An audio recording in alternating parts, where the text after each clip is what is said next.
Hey everybody, it's Steve with Sky194, and I appreciate you taking the time out of your day to stop in and visit and check out my video.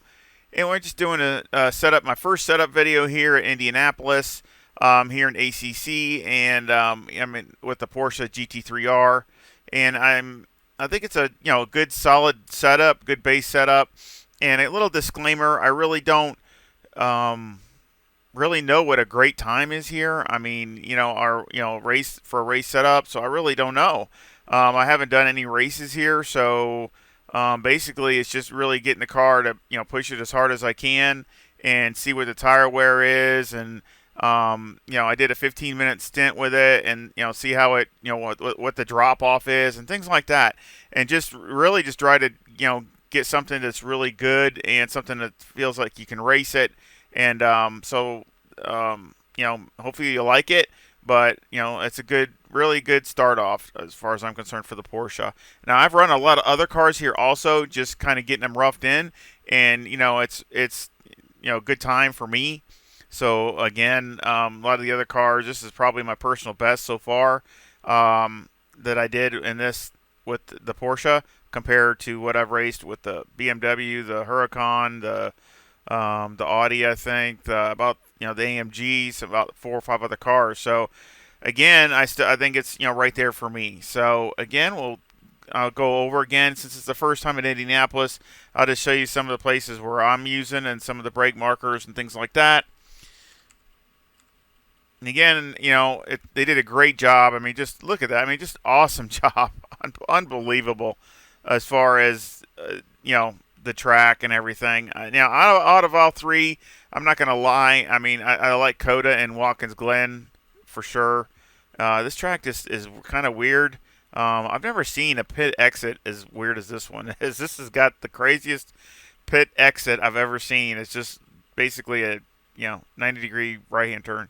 But I mean, I still think they did a just awesome job, Kunos and everything with this track. And look at the detail. I mean, the pavement. It just looks. I mean, it is unbelievable, unbelievable as far as the detail and everything. So let's get going.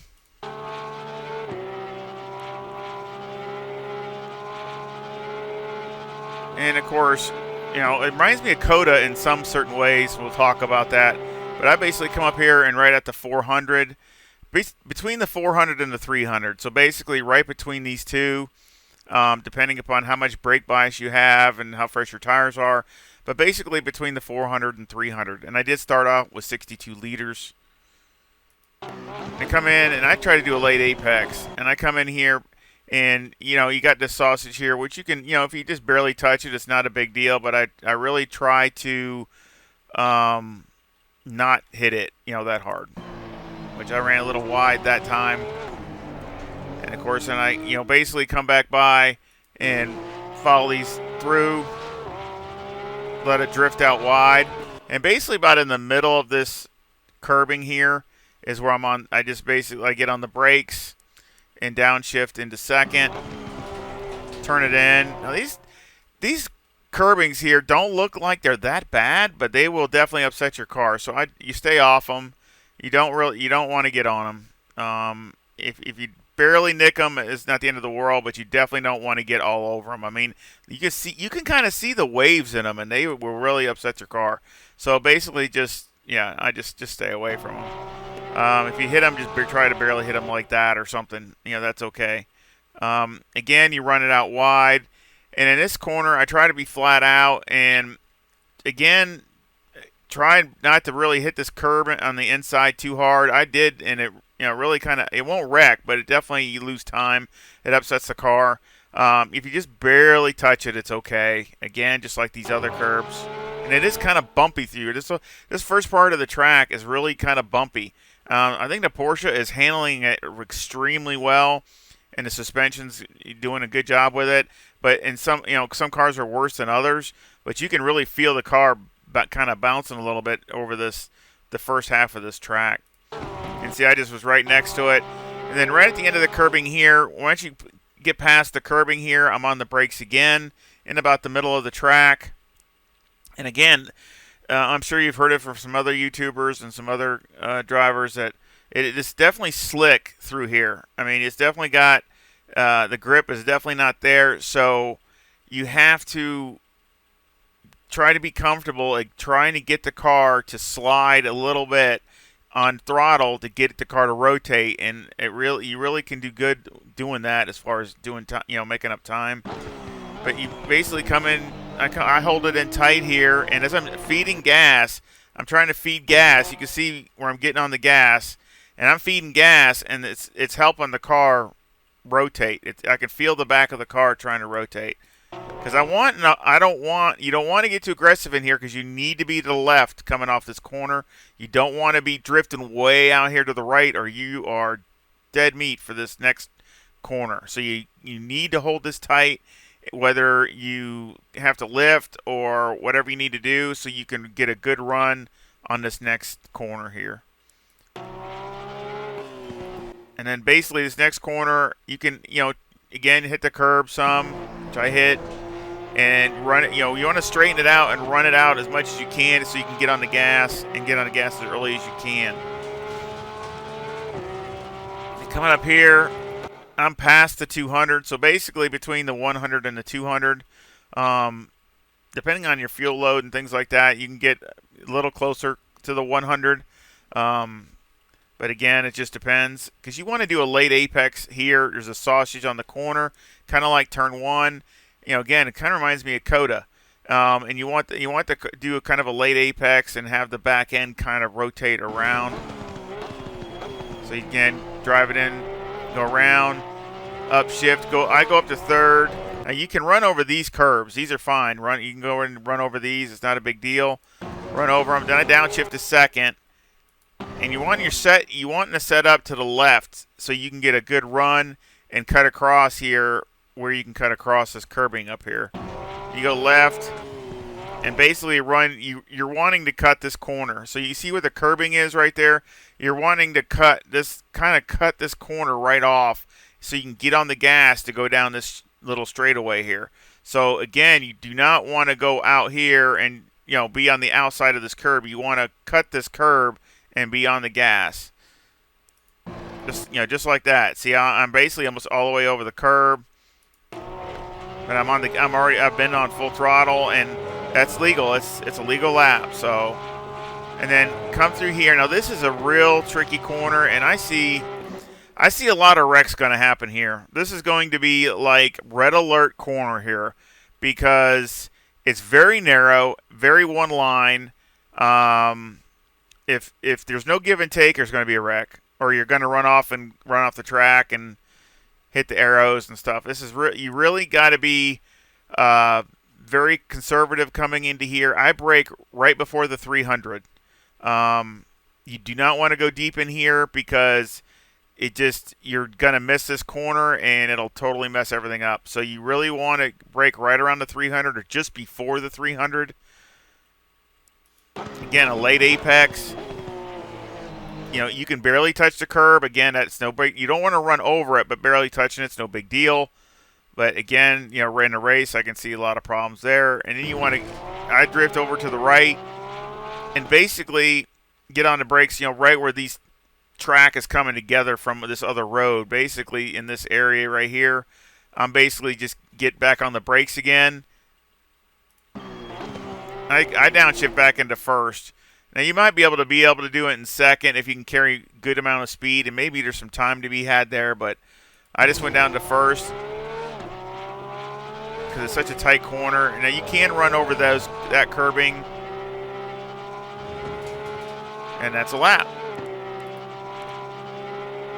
So we'll do that now together. In the outside view, put it all together. That was that lap was like a 137.6. I think it was a 137.67 or 6.5, something like that. But this is my fast lap here. This is like another lap or two later. You see I did a 138.13. It was a 137.60. That's what that other lap was. You can see the car kind of bouncing a little bit. I mean, that's how bumpy it is.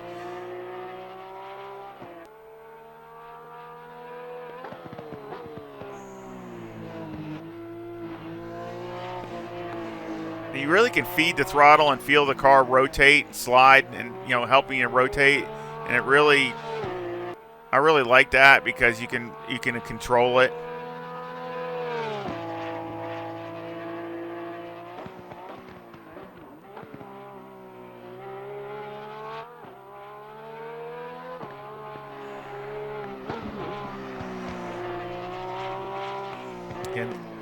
Again, a little slider to the right, but that's okay.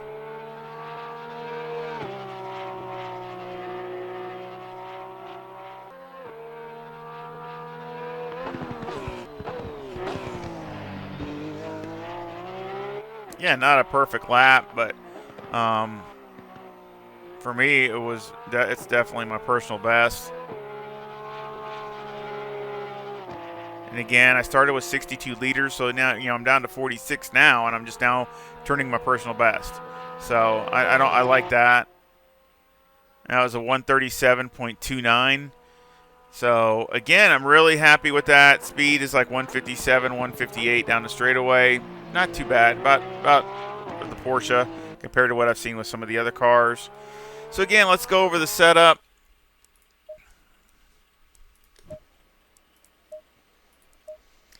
Got 25.1 left front and left rear, 26.7 right front, and 26.6 right rear.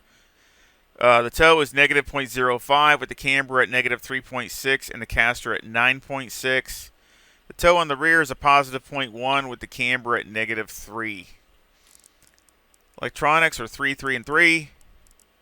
Of course, fuel I had 62 liters and had light graining, but again, I really like the wear because as you can see here, has a little bit more wear on the rear here, and on the left side, which really takes a beating, is just barely a little more than the front to the rear, barely, just teeny bit more. So that's really good. So I like that.